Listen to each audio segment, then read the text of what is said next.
jangan bandel. Kita trading short term, kita dapat uang receh. Uang receh Pak, ya. Yang kaya sekuritas kita. Ya. Saya kenapa tiap hari tidur nyenyak? Ya, karena saya beli saham-saham yang punya margin of safety yang besar, keamanan yang besar buat saya, dan saham-saham yang saya beli itu adalah perusahaan bagus yang murah, yang resikonya juga sangat rendah buat saya. Beli saham sampai 1 lembar tapi harga sahamnya nggak naik, ya belinya cicil pelan, nggak boleh main hajar aja ke atas, jangan. Nanti sahamnya naik, jadi saya nggak mau naik. Jadi kalau saya mahal ya, harga pokok saya jadi mahal, jadi saya beli pelan-pelan di rumah, aksi senyap namanya, pelan beli. Begitu naik saya berhenti beli.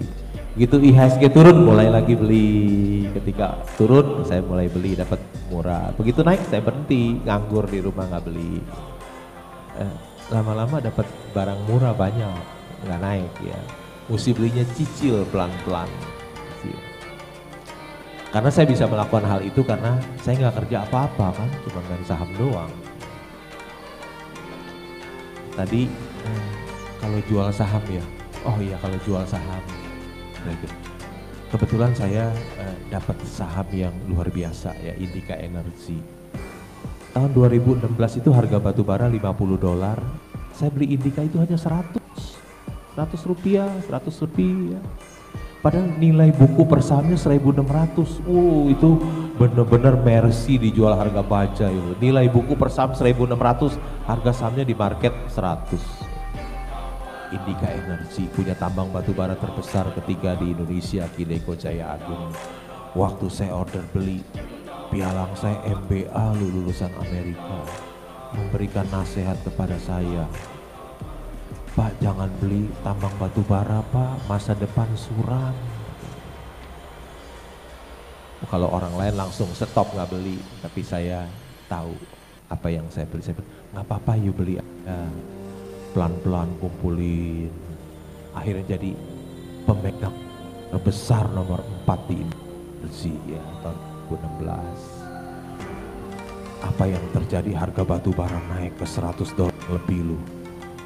Kayak Energi labanya jadi besar, harga sahamnya naik ke 4.000 lebih, 2 tahun dari 100 jadi 4.000 lebih, dan saya menjualnya di depan Pak Lukas, di depan betul Bapak, terus jual, ada beli ya sama, jual juga nyicil pelan-pelan, ada yang terjual ya.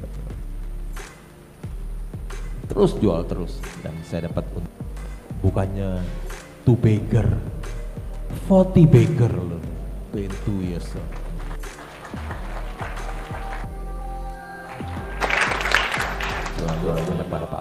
Kira-kira gitu ya.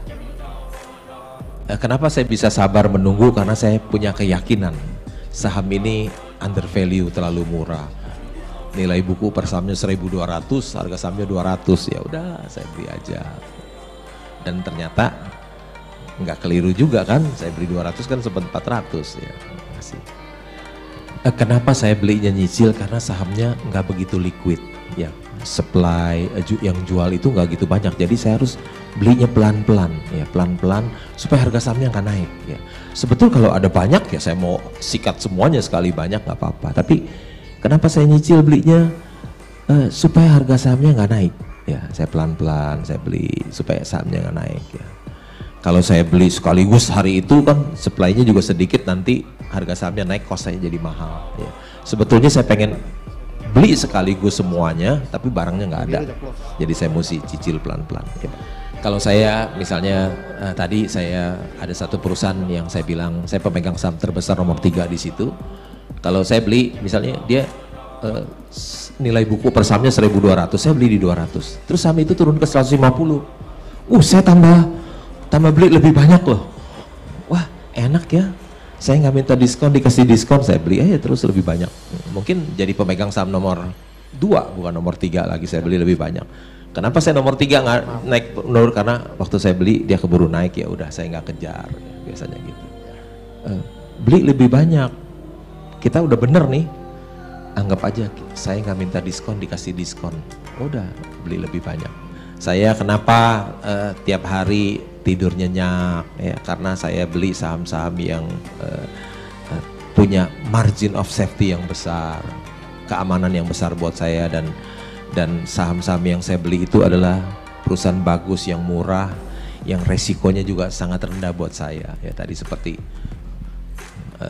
Bapak tadi bekerja jemaat di sini, kerja di satu perusahaannya nilai bukunya 1.200, harga sahamnya 200, ada diskon yang besar sekali. Ya saya beli, tentu enak tidur saya, happy aja, di bawah happy aja. Demikian kira-kira jawaban saya, Pak. Kalau kita trading short term, kita dapat uang receh. Uang receh, Pak, ya. Yang kaya sekuritas kita. Tapi kalau kita beli simpen, beli dan simpan, kita beli Mercy harga bajai, kita simpan sampai kita menunggu sampai dia balik ke Mercy, kita akan dapat uang besar. Kita akan dapat uang besar. Saya nggak mau uang receh, saya mau aja dapat uang besar. Bisa dari koran, ya, koran juga bisa. Yang kita baca berita-berita dari koran. Bisa juga kita lihat dari laporan keuangannya. Bisa misalnya ada transaksi afiliasi, ya, transaksi. Biasanya kalau transaksi afiliasi itu merugikan pemegang saham minoritas. Ya. Di laporan keuangan banyak transaksi afiliasi tidak. Sebetulnya banyak caranya. Yang pertama, pesaingnya pasti tahu. Pesaing dari perusahaan itu pasti tahu. Pesaing dia itu siapa sebetulnya. Kedua, suppliernya juga tahu perusahaan itu seperti apa. Ketiga, karyawannya pun mungkin tahu bosnya seperti apa. Jadi banyak sih caranya, tapi saya biasanya suka lihat dari transaksi afiliasi. Kalau ada transaksi afiliasi di satu perusahaan, saya biasanya nggak mau beli lagi. Ya, saya nggak mau beli lagi. Dan kelihatan juga kalau perusahaan harusnya bisnis ini labanya besar, dia punya kecil, kelihatan. Gitu. Biasanya kalau perusahaan yang dikendalikan oleh orang yang tidak jujur, biasanya labanya kecil. Kalau labanya besar, ya udah sepertinya perusahaan ini pasti bagus. Jadi banyak hal yang banyak cara bisa kita tahu perusahaan tersebut. Ya. Ketika sebuah harga saham anjlok, juga bisa masih mahal. Ya. Ada satu perusahaan, harga sahamnya sudah turun 90%, saya tetap tidak beli, ya, karena valuasinya masih mahal. Jadi kembali lagi kita harus tahu berapa sih labanya, berapa price earning ratio-nya, berapa nilai buku per sahamnya, berapa price to book-nya berapa, ya. Berapa price earning ratio-nya. Jadi kita meskipun harga saham pada saat ini harga saham itu udah turun 90%, saya tetap tidak beli karena valuasinya tetap mahal. In terms of price earning ratio dan price to book, saya tetap nggak beli. Ya. Jadi lihat-lihat juga harga saham anjlok, kita lihat valuasinya kalau tetap mahal, ya tetap nggak beli. Pun kekayaan terbesar yang ada di dunia tidak hanya di pasar modal, bukan di bawah laut. Nilainya nyata dan transparan. Sangat disayangkan bila ada orang yang tidak mengenal pasar modal. Ya, sangat disayangkan. Kalau kita nggak kenal bursa saham, itu sangat disayangkan. Ada uang yang banyak di situ. Ya.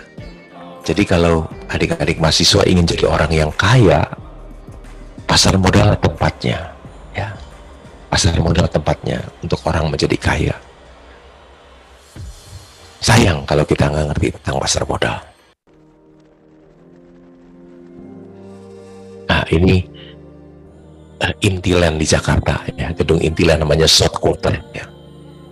Kalau lihat di Google, tanggal 10 Agustus 2022 kalau nggak salah saya membeli saham Intiland. Ya. Intiland di Surabaya juga ada Graha Family, ada lapangan golfnya, ada Spasio ya, ada yang di tengah kota Intiland Tower, ada ya propertinya banyak. Saya 10 Agustus saya membeli, sekarang saya pemegang saham terbesar nomor 2 di Intiland. Mengapa saya berinvestasi di pasar modal? Karena perusahaan publik itu menciptakan lapangan, banyak lapangan pekerjaan ya. Ini ada 214.000 karyawannya Astra, ada 214.000 orang yang mendapatkan kesempatan kerja di sana ya. Makin banyak lapangan pekerjaan tercipta, tentu semakin sejahtera bangsa dan negara kita.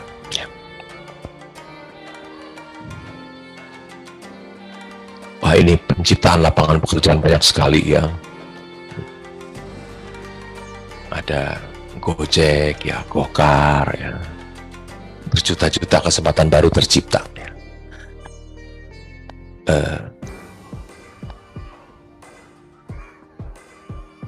Perusahaan publik juga adalah pembayar pajak yang besar ya. Bukan seperti pribadi-pribadi yang suka mengemplang pajak, tidak bayar, tapi perusahaan publik adalah pembayar pajak yang besar. Ini contohnya perusahaan rokok Gudang Garam. Tahun 2020 dia membayar pajak 78 triliun. 2021 membayar pajak 91 triliun. Ini cukai rokok yang dibayarkan ini dalam 2 tahun ini sudah 170 triliun ya. Pajak dipakai untuk pembangunan ya, untuk membayar gaji, membantu rakyat miskin dan lain-lain. Belum ada pajak penghasilan lagi ya, tapi pajak penghasilan nggak banyak. Bursa Efek Indonesia menawarkan imbal hasil tertinggi di antara bursa utama dunia bagi investor jangka panjang. Saya bersyukur saya ada di dalamnya.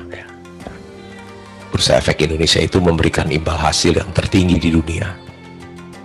Seperti sekarang negara-negara pada Eropa pada susah ya, Indonesia ya, tetap bagus ya, karena banyak komoditas yang bisa diekspor seperti batu bara, kelapa sawit dan lain-lain.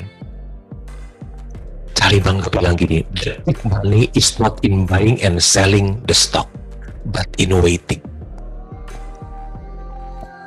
The big money, uang besar, is not in buying and selling the stock, but in waiting.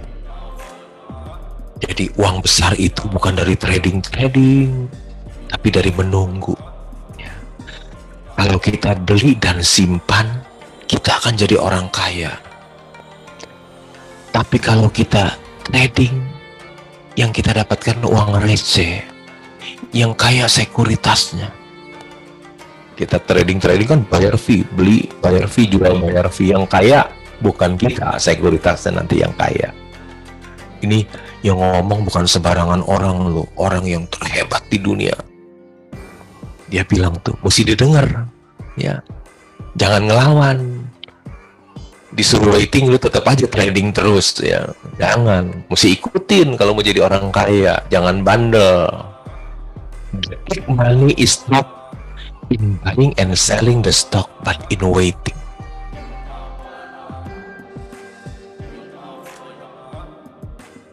When Jeff Bezos met Warren Buffett, ya, Jeff Bezos bilang Warren Buffett, Warren, your investing strategy is so simple. Why doesn't everyone just copy you? Waduh, ternyata Warren Buffett yang punya uang 100 miliar dolar dari investasi saham dikituin sama Jeff Bezos. Warren, your investing strategy is so simple. Dia bukannya your investing strategy is simple, bukan, dia tak ada soalnya lagi. So simple, begitu gampang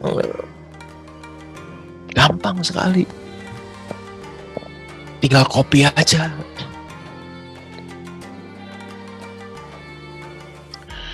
di dalam dunia saham itu ada pendekatan fundamental dan teknikal ya.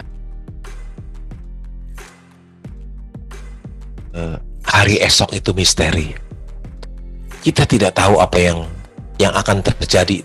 Kita tidak tahu dengan pasti apa yang akan terjadi hari esok. Jadi bisa saja resesi ternyata tiba-tiba berbalik ke jadi resesi karena hari esok itu misteri. Ya. Semua orang bilang akan resesi tahun depan, bisa aja tiba-tiba berbalik nggak resesi kan, bisa aja. Tapi karena udah pendapatan seluruh orang, kita juga mesti antisipasi. Yang paling penting kita jangan berhutang. Seperti saya nggak punya hutang. Kalau resesi datang ya saya tenang aja. Tenang aja, nggak punya hutang. Kalau bisa sekarang di tangan saya banyak uang cash, banyak sekali ya. Kan tanggal 29 yang lalu saya baru terima uang kan dari hasil penjualan saham saya, baru saya terima uang cash cukup banyak, belum dari yang lain-lain. Jadi ketika krisis datang ya kita berharap ya tidak ya, kalau datang ya kita banyak barang murah ya kita membelinya. Kalau enggak juga nggak apa-apa. Jadi nggak membuat kita jadi bangkrut, pokoknya kita antisipasi saja. Antisipasinya jangan berhutang. Apalagi kalau lebih bagus kita punya uang cash. Jadi cash is king. Kita jadi raja karena semua barang murah. Kira-kira begitu antisipasi untuk resesi kalau terjadi. Demikian.